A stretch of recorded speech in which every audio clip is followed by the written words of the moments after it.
So, have you ever tried to be a superhero in your life? Has your wife ever questioned you? Who do you think you are? Madam, have you ever tried to be smart and brave and amazing? Has anyone walked up to you and said, who do you think you are? Ladies and gentlemen, this intimidating question, who do you think you are, has been the reason behind my failures.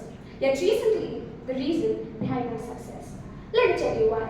When I was 6 years old, I was cute, I was talkative, and that was a bad combination for my mother. There was just one thing she asked me to do. Keep quiet.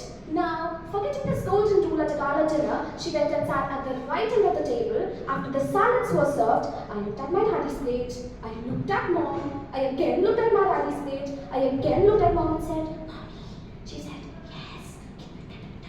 Sorry, honey, you need to speak up. I can't hear you. Can you eat caterpillar? Daddy's eating something like a caterpillar. My mom's face flushed with anger. She got up from her seat, came up to me, apologized, took me to a corner and said, who do you think you are?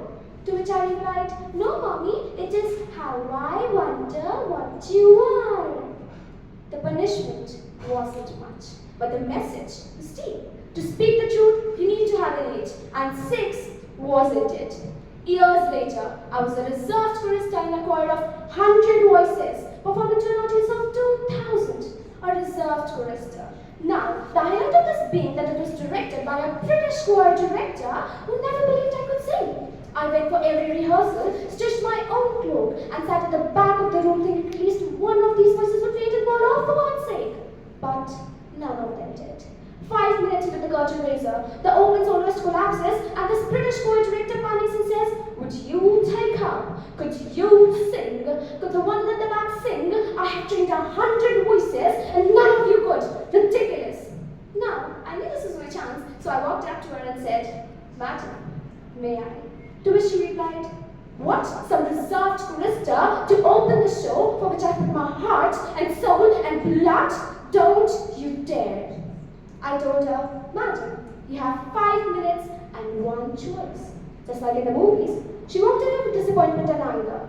Now, I knew I didn't have much time, so I picked up the mic, I went to the center of the stage, there's 100 voices behind me, 2,000 people in front of me, and I think to myself, Kashika, who do you think you are? I take the mic a little closer, I close my eyes, I sang the song. And when I opened my eyes to a standing ovation. Now, I wasn't expecting it, so I gave a thumbs up to the audience, I waved, and I walked away. And there stood this British choir director. She looked at me in the eyes and said, I never knew. To which I replied, Madam, this is who I think I am.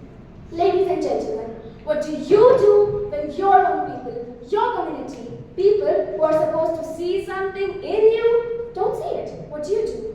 You're 60 years old who's lost 40 ventures as an entrepreneur. Don't stop. You're 26 years old and the global warming bothers you? Don't stop, because you're a unique fingerprint, a very special DNA that does not deserve to take its rapist to its grave. So, when the next time someone questions you, hey, who do you think you are? Look them in the eye, smile, confidently yet humbly. Tell them someone better than yesterday, better yet, and someone you haven't met yet. Thank you, and who do you think you are?